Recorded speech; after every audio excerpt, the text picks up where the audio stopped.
to go over the sissy squats in this video.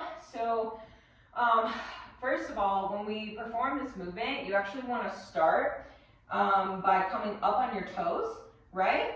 And this applies to whether you're doing it to an elevated surface at first, or if you can get to the floor, same thing applies. What we want to focus on is coming up on the toes and keeping the hips extended the entire time, right? So you can see as I'm coming down, there's a straight line from my hips to my shoulders.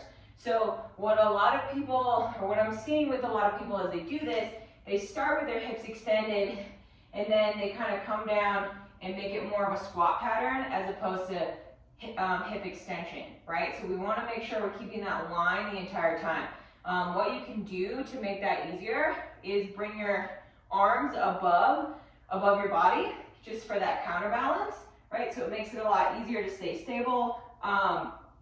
This movement pattern, it's really wobbly and it feels really wonky at first for people, but I would say a lot of people, they get afraid as they lean back, but you actually want to think about leaning back a little bit more to keep the hips extended. It's kind of counterintuitive, but that's what I want you to start thinking about as you do it, because the more you lean back, the more stable you actually be in this movement.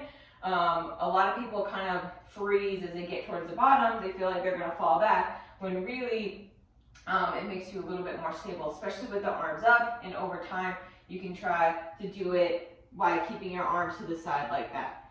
And another fault that I see as people are coming up, right, they keep that hip or extension the entire time, and then they push back like this to stand up. We want to make sure you're keeping the hips extended as you come back up as well. So another good rep here, hips staying extended, and then staying that way the entire time as opposed to coming down, knees touch the floor, and then shooting my butt back. So we want to keep that line from the hips and shoulders the entire time.